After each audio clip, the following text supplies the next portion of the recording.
Bismillahirrahmanirrahim. Və salatu və selamu ala Rasulina Muhammed və ala alihi və sahbihi əcma'in. Əmə bə'd. Müsəlman kişinin şəxsiyyət dərslərinin 7-ci dərsini keçirik. Bi'idnillahi teala. Bugünkü mövzumuz olacaq müsibət anında səbr və dözümlülük. Və yaxud da müsibət zamanı səbr və təmkin. Bundan öncə məsuliyyətdən danışmışdıq. Məsuliyyətli olmaq və liderlik. Məsuliyyət və liderlik mövzumuz buydu. Yəni məsuliyyətdən danışmışkən, çünki bu mövzular hamısı bir-birindən əlaqəlidir. Bir-birindən qopuq və müstəqil deyil. Hamısı bir-birinə bağlıdır, bir zəncir halqaları kimi. Liderlikdən və məsuliyyətdən danışmışkən, burada səbr və təmkinə toxunmadan keçmək olmayacaq. Yəni, məsuliyyətin yükünü daşıyan və həmçinin də qərar verici qüvvə olan tərəf eyni zamanda bilməlidir ki, o səbirli və təmkinli olmalıdır. Dərsimizə bir ayə ilə başlayaq. Allah subhanahu wa ta'ala Saat surəsi 44-cü ayədə Əyyub aleyhisselam haqqında belə buyurur. İnnə vəcədənəhu sabiran ni'məl abdu innəhu əvvəb. İnnə vəcədənəhu sabiran ni'məl abdu innəhu əvvəb. Həqiqətən biz onu səbirli biri olaraq gördük. Səbirli biri olaraq gördük. Nə gözəl bir qul idi. Həqiqətən o davamlı şəkildə, əvvəb davamlı şəkildə Allaha yönələn deməkdir. Davamlı şəkildə Allaha yönələn, davamlı şəkildə Allaha qayıdan, yəni hansı formada qayıdan, davamlı şəkildə Allaha tövbə ilə qayıdan bir qul idi. O nə gözəl qul idi, o həqiqətən o daim Allaha qayıdan idi. Və Əyyub aleyhisselamı Allah subhanahu wa ta'ala səbirli biri olaraq vəsfləndirir və buna görə də onu tərifləyərək bu nə gözəl qul idi, o daim tövbə ilə Rəbbinə qayıdan biri idi deyə onu tərifləyir Allah subhanahu wa ta'ala. Nəyə görə? Əyyub aleyhisselam, çoxlarınız bilirsiniz onun həyatını. Bilməyənlər üçün qısa bir şəkildə onu ifadə edeyim. Əyyub aleyhisselam elə bir nəbi idi ki, onun böyük əhli var idi, böyük ailəsi var idi və böyük sərvəti var idi. Yəni, həm də zəngin bir insan idi. Həm malı, həm də ki, əhli çox böyük idi. Lakin Allah subhanahu və həm də sağlam biri idi. Həm də sağlam biri idi və Allah subhanahu wa ta'ala ona hər üç neyməti onun əlindən alır və onu əlindən almaqla onu sınayır. Əyyub aleyhisselam sınayır. Yəni, Əyyub aleyhisselam dəvəti ilə ön plana çıxmış biri olaraq zikr olunmur Quranda. Daha çox səbri ilə ön plana çıxmış bir nəbi olaraq zikr olunur. Hər üç neymət onun əlindən alınır. Mülkü gedir, məhv olur, əhlini itirir, bütün övladları, zövcələri ölür və cəmi zövcə, yəni bir zövcəsi qalır onun.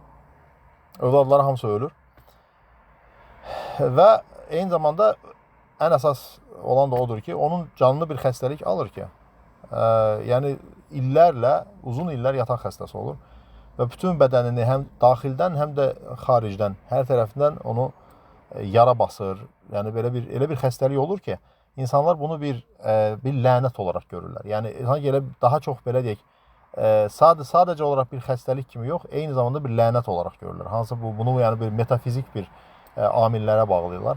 Ona görə bu da yetmirmiş kimi artıq yəni Əyyub aleyhisselamı öz qövmü çıxardır. Öz qövmü çıxardır şəhərin xaricinə. Yəni şəhərin xaricinə bir ev düzəldirmi yoxsa düzəldirlərmi bilmirəm. Şəhərin xaricindəki bir yerə köçürürlər və orada yaşayır. Yəni ki bizdən uzaq ol deyə sənə xəstəlik, biz sənə üz vermiş bəladan uzaq olmaq üçün səni özümüzdən uzaqlaşdırırıq deyirlər. Zövcəsi təmizlik işləri ilə məşğul olur. O böyle zəngin bir kişinin zövcəsi təmizlik işləri ilə məşğul olur. Gedir insanlar öz qövmünün evlərini təmizləyir. Öz qövmündən olan zəngin insanların evlərini təmizləyir. Təmizlikçi işləyir. Sonra buna həmin o insanlar onun zövcəsinə deyirlər ki, daha gəlmə. Yəni biz sənin xidmətini istəmirik.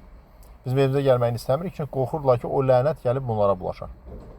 Ondan dolayı da onu öz evlərindən uzaqlaşdırırlar. Və bu şəkildə, yəni həm də hər şeydən əlavə bir lənətlə ittiham olunma, eyni zamanda cəmiyyətdən təcrid olunma kimi bir imtahanla da üzləşir. Bu çox ağır bir şeydir həqiqi mənada. Lakin buna baxmayaraq Əyyub əleyhissalam heç vaxt Rəbbinə üsyan etmir. Şeytanın təhriklərinə baxmayaraq, vəsvəsələrinə baxmayaraq heç bir halda halından şikayət etmir. Qədərinə razı olur. Daim Quran-ı Kərimdə dediyi kimi innehu əvvəb, davamlı şəkildə tövbə ilə Rəbbinə qayıdır. Yəni, tövbə ilə Rəbbinə qayıdır.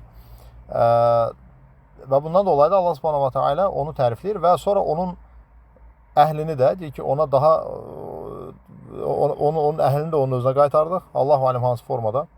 Allahu aləm hansı formada? Yəni ola bilər ki, övladların daha sonra daha çox ona övladlar versin. Ya və yaxud da ki, olan övladlarını geri qaytarsın. Allahın doğrusunu bilir, burasını bilmirik. Onun malını da, əhlini də qaytarır özünə və hətta daha çox edir. Yəni əhlini də daha böyük edir, malını da daha çox edir və sağlamlığını da özünə qaytarır. Yəni deyir ki, ayağınla yerə vur. Əyyub əleyhissalam ayağını yerə vuranda yerdən su fışqırır və deyir ki, onu içir. Sonra deyir ki, onunla yuyun. Bütün bədənini onunla yuyur. Əyyub əleyhissalam və gəncləşir hətta. İçmək o deməkdir ki, müfəssirlər deyirlər ki, içəndə o daxili orqanlarını, daxildən onu sağaltdı, həmin o içdiyi su. Çiməndə isə, yuyunanda isə o da xaricdən onun bütün o dəri ilə bağlı yəni çöldə olan xəstəliklərini hamısını sağaltdı. Və sonra da onun mülkünü özünə qaytardı və üzərinə qızıldan olan çəyirtkələr tökülməyə başladı. Əyyub əleyhissalam onları əlində toplayırdı. Əyilib yerdən toplayanda Allah Subhanahu va Taala onun bu əməlinə gülür. Və deyir ki, ey Əyyub, məgər sənə verdiyim sənə kifayət etmirmi? Yəni nə qədər mal mülk verdim, sən hələ əyilib çəyirtkələr də yığırsan. O deyir ki, ya Rabbi, bu sənin mənə verdiyin bir nemətdir və mən də istəyirəm ki, o nemətdən məndə daha çox olsun. Deyir Əyyub əleyhissalam. Və sevincək şəkildə bu cür edir. Hələ bunun Əyyub əleyhissalamın dünyada ona verilən bir mükafat idi. Dünyada onun səbrinin əvəzini görməsi idi bu. Yəni bunları görmədən də ölüb gedə bilərdi və axirətdə ala bilərdi mükafatını. Amma Allah Subhanahu va Taala onu dünyada da, hətta dünyada belə mükafat verdi və cənnətdəki mükafatını da Allah Subhanahu va Taala'dan başqa heç kəs bilə bilməz. Və yəni biz bu cür yəni Əyyub əleyhissalam kimi səbirli bir kimsədən səbr öyrənməliyik. Yəni biz bu cür insanlardan, yəni nəbilərdən və onların yolunu gedənlərdən ibrət almalıyıq. Nəinki bugünkü gündə gənclərin, nə bilim, aktyorlardan, musiqiçilərdən, nə bilim, hansısa ictimai fiqur, influencer falan, bunları boş vermək lazımdır. Yəni influencer, ictimai fiqur, nə bilim, bunlardan bunlardan uzaq durmaq lazımdır. Peyğəmbərlərdən, salihlərdən, ümmətimizin qəhrəmanlarından misal götürmək lazımdır. Və yaxud da bugünkü gündə o deməkdir ki, bugünkü gündə heç kimə qulaq asmaq olmaz. Bugünkü gündə əgər səni bu sadaladığım şəxsiyyətlərə, tarixdə olmuş sadalamış şəxsiyyətlərə bağlayan, onlardan daim misallar verən və onları sizə öyrədən, onlarla sizin aranızda bağ və körpü yaradan, onlar haqqında sizi maarifləndirən və daim misal olaraq onları sizə göstərənləri dinləyin. Yox, əgər bir kimsənin özünə əgər valih olmuşsunuzsa, o zaman bu artıq o deməkdir ki, siz doğru yola deyilsiniz.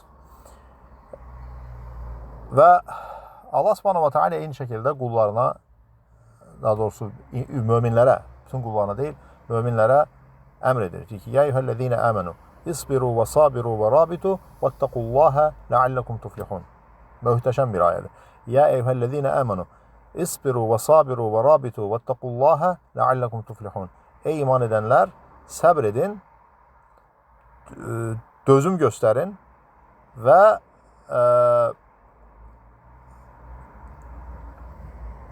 ribatda dayanın. Buraya inşallah bunun izahına gələcək və Allahdan qorxun ki, nicat tapasınız, iflah olasınız. Uğur qazanasınız daha doğrusu. Allahdan qorxun ki, uğur qazanasınız. Allah Subhanahu va Taala bizə nəyi əmr edir? Səbr əmr edir. Ayəyə baxanda isbiru, səbri əmr edir. Bu nədir? Bu sənin daxilən səbirli olmağındır. Yəni sən daxilində baş verən bir şeydir. İçəridən olan bir şeydir. Səbirli olmaq. İsbiru və sabiru. Sonra da əmr edir nəyi? Musabiranı əmr edir. Musabirada nədir? Başqalarına qarşı səbirli olmaqdır. Özünə qarşı, öz nəfsinə qarşı səbirli olursan, başqalarına qarşı səbirli olursan və ancaq nə deyir? Və rabitu. Yəni sonra murabitanı. əmr eləyir. Murabita nədir? Ribatda dayanmaq. Yəni postda dözüm göstərmək. Yəni üzərinə gələcək düşməni gözləyərkən səbirli olmaq.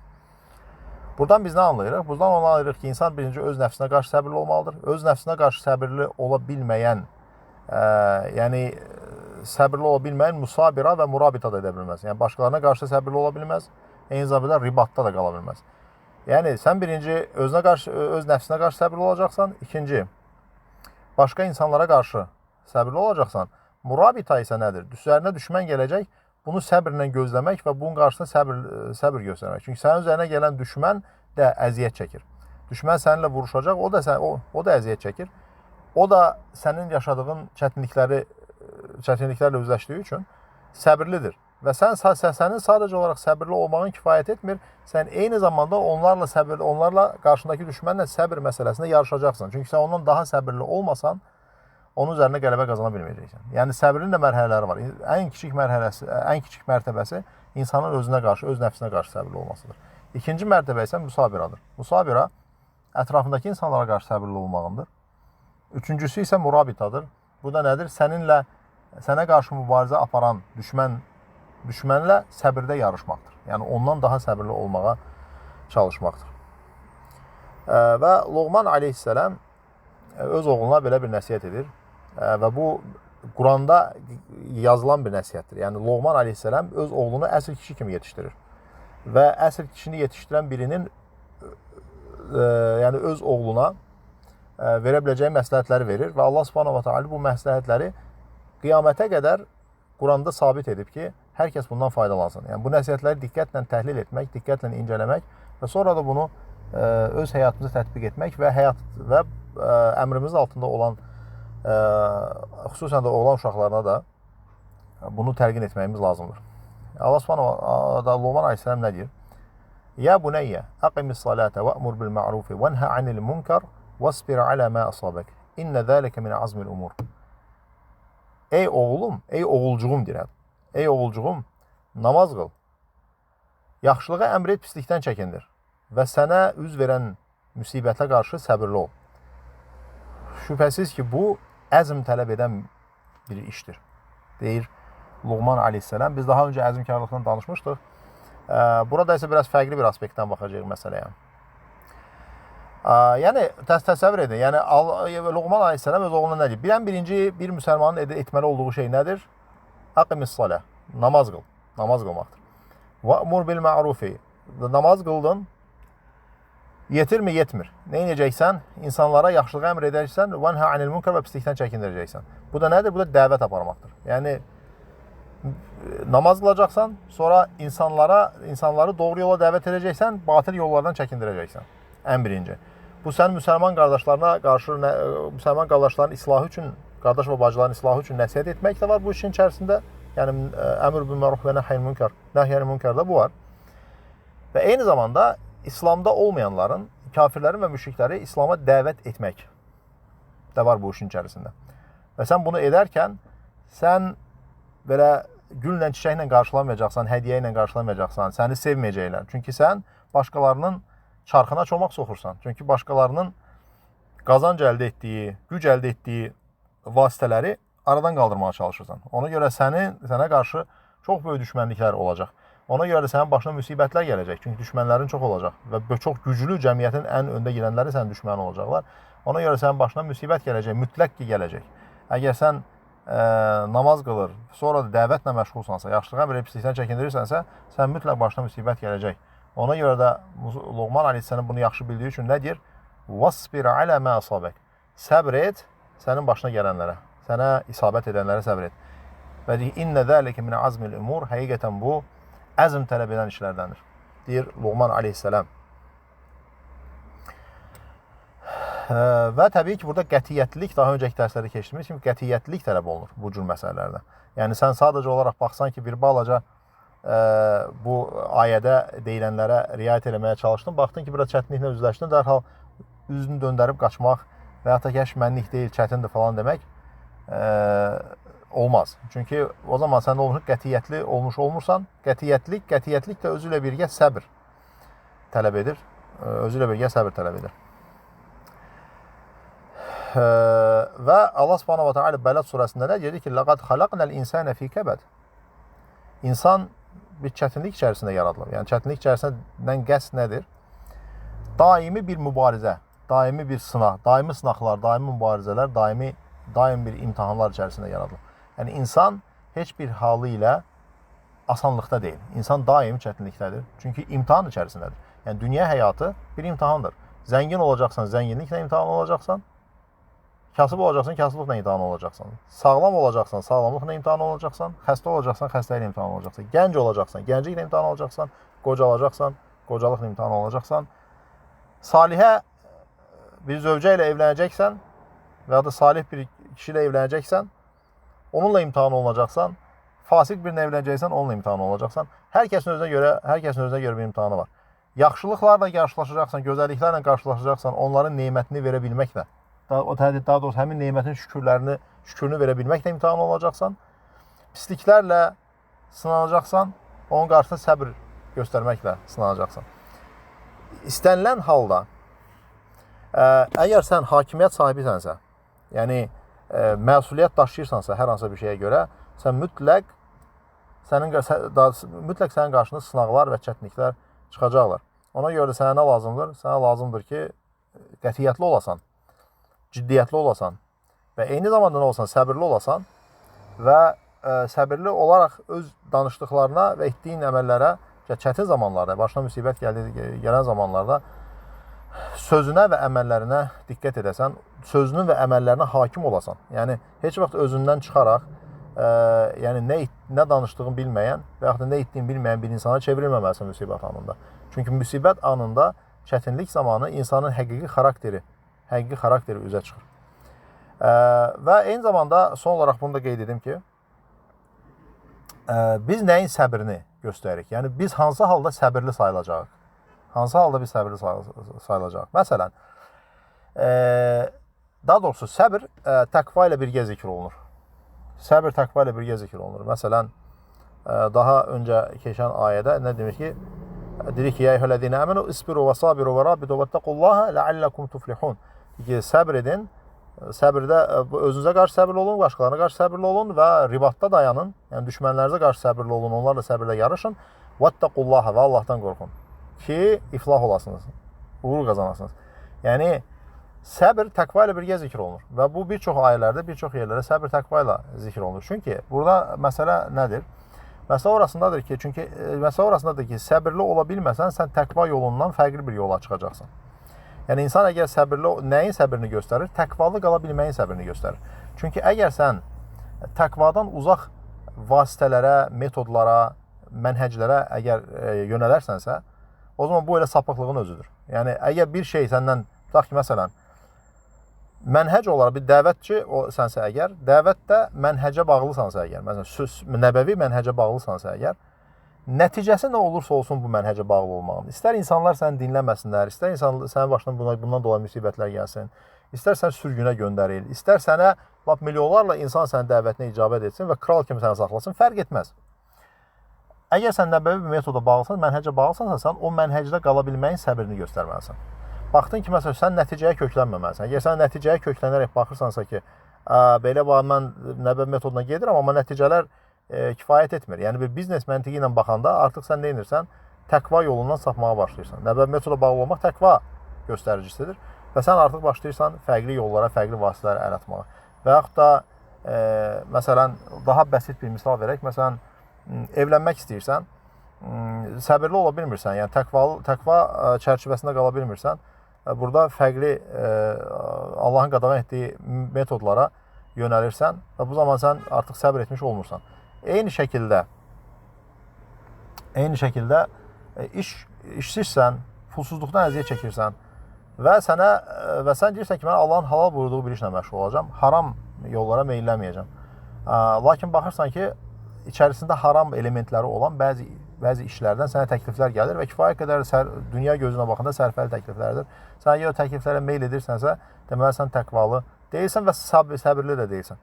Səbir təqva ilə birgə gəlir. Səbir təqvanı qorumaq üçün bir vasitədir. Yəni, əks təqdirdə səbrin bir dəyəri olmaz. Səbir əgər təqva ilə bağlı olmasa, onun üçün mənası olmaz. Səbir yalnız təqvaya bağlı olmaqla mümkündür. Yəni belə bir şey ola bilməz. Ola bilər ki, məsəl üçün sən çox yaxın bir kimsəni itirmisən, yəni ölüb, yəni yaxın bir insan ölüb və sən özün cırırsan, dağıdırsan, nə bilim, bəzən küfür sözlər söylürsən, bəzən söyləmirsən, bilmirəm, amma yəni göstərdiyin davranış kənardan baxanda səbir göstəricisi deyil. Və səni elə biləcəyin bir şey də yox. Sən o insanı geri qaytıra bilməyəcəksən zaten. Sonra deyirsən ki, mən səbir edirəm.